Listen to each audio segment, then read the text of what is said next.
All right, folks. So here is a problem where it gives you the position vector r as a function of time. It gives you the mass of the particle as 3 kilograms, and it wants us to find an expression for torque in terms of t. All right. So to do this, all we have to do is just apply a couple of definitions and then do a little calculus. All right. So let's go and do it. Torque is force cross r, or take the cross product between your given force and your position vector r. Here, the perpendicular symbol is the same as the cross product symbol. I just like perpendicular because it reminds folks to take the cross product. Okay. All right. So to find f, we need m and a. We have m. To find a, we need to take the derivative of r twice. So here is v of t. So if you take the first derivative of r with respect to time, you get your velocity function, which is coming up next here. So hopefully you know how to take derivative. The derivative of your r vector with respect to time is just at minus 2 here in parentheses plus 12t close parentheses and the j hat. But that gives us our velocity.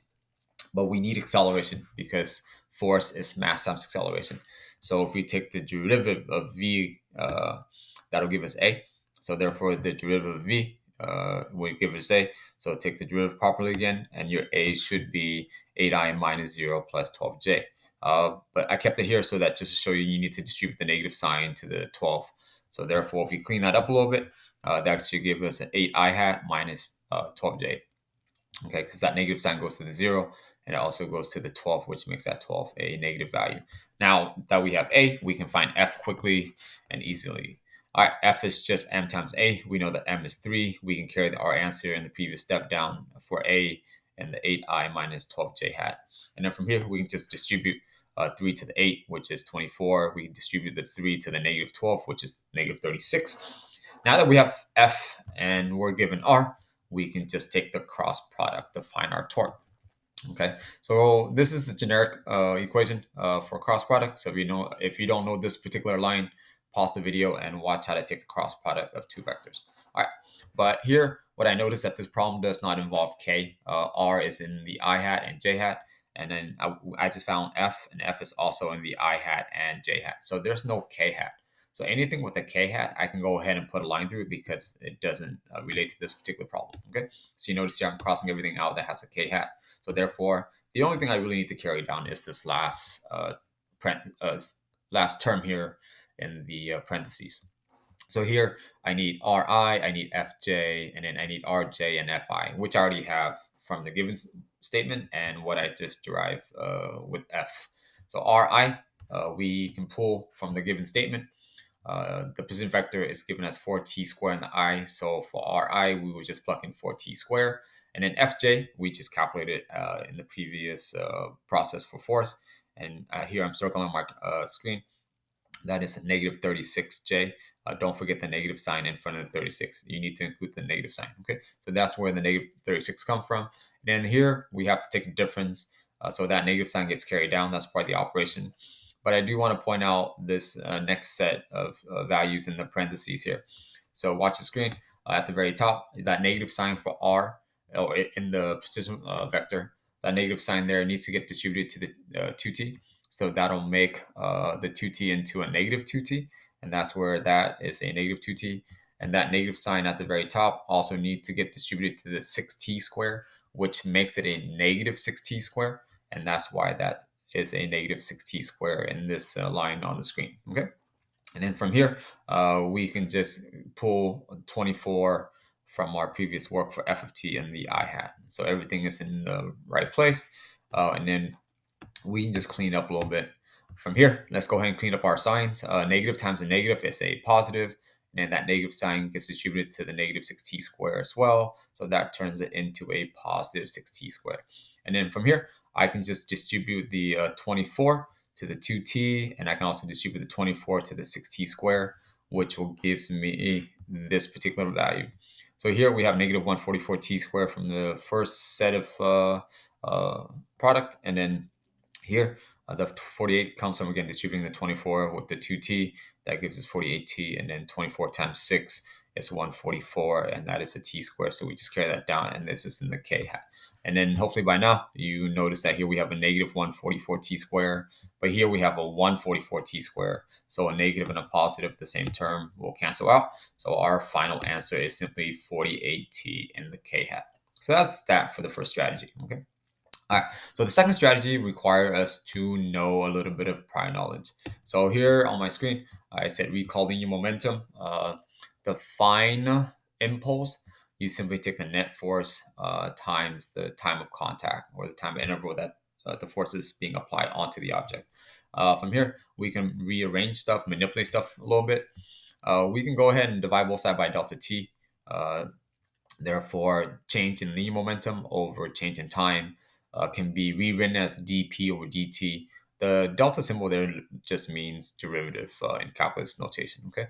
The reason I rearrange this is because force is analogous to torque, and then we know that momentum linearly is analogous to momentum in the angular unit. All right. So from there, I can just rewrite the same function that I have, but instead of force, I change it to torque. And instead of linear momentum, I just change it to angular momentum.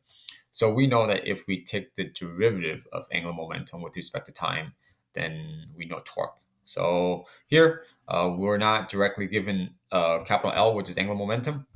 So we can go ahead and find that easily. Okay. We know that angular momentum is linear momentum across R. But we know that linear momentum is simply mass times velocity. And again, r is given to us in the original statement in red. So from here, we know mass and we know v. We know v simply by taking the first derivative. But I'm just going to go ahead and carry that work from the previous slide over.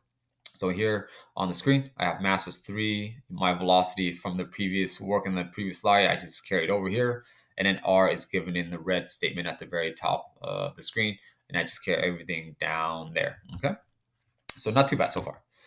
All right, from here, I just went ahead and distribute the 3 to the 8t, which makes it 24t. I will also distribute the 3 to the 2 inside the parentheses here. That'll make it a 6. And then the 3 also get distributed to the 12t, which will make it 36t. And in here, I just went in and kept the negative sign down. So I haven't done anything with the sign out front here yet. All right. And then from here, I just carry r down from the previous step. So nothing crazy. All right. And then to find angular momentum, we need to take the cross product of linear momentum and r. So here is the function again, similar to the previous slide where we did torque and we did the cross product. Instead of f and r, here we cross p and r. But again, I'm going to go ahead and cancel anything that has a k in it because this problem does not involve k hat. Okay. So therefore, to find angular momentum, I just need this last term, momentum in the j hat, r in the I hat, momentum in the I hat, and r in the j hat. So, but everything can be pulled from our work so far, right? We just found linear momentum in this line here because linear momentum is just mass times velocity. So really all this that I'm circling right here with my cursor, that's just our P, all right? Everything's distributed for you already. So we have PI and then we also have P in the J hat direction. So it's not too bad. So let's go ahead and substitute things in, all right? So therefore, if you watch my screen, we need P in the J hat. And you notice here, I box everything in blue here with the negative sign out front.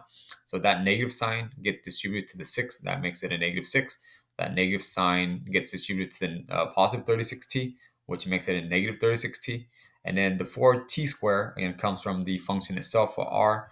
R in the I hat, which is in the red at the very top, is simply 4t square. So I just carry that down there.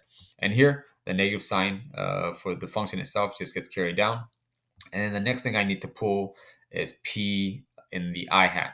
But P in the I hat is just right here where I'm circling with my cursor. Okay, so P in the I hat is simply just for 24T. And that is where that 424T is from. And then here, I do want to point out that you need to be careful with signs. So here is my RJ, but RJ has a negative sign in front. So if you pay attention to the previous slide, this negative sign needs to be distributed to the 2t. It also needs to get distributed to the 6t square, which makes both of those term a negative sign, which I have here, negative 2t minus 6t square. And then from here, we can just do cleanup, okay? So let's clean this up a little bit. From here, we can just distribute the 4t square and then negative 6. So 4t squared times negative 6 gives us negative 24t squared. And then 4t squared gets distributed to the negative 36t. And then so that'll give us a negative value of 144t to the third power. This is t squared, that's a t. T times t squared gives us t to the third power. And in here, the sign is a positive because here you have a negative sign, but you're multiplying it by another negative sign, which will give us a positive sign. So negative 24t times negative 2t will give us a positive 48t squared. Again, t times t will give us t squared. And this is also a positive sign because we have a negative 24t times negative 6t squared. So negative 24 times negative 6 gives us a positive 144. And then t times t squared gives us t to the third power. Okay. And then from here, we can just clean up.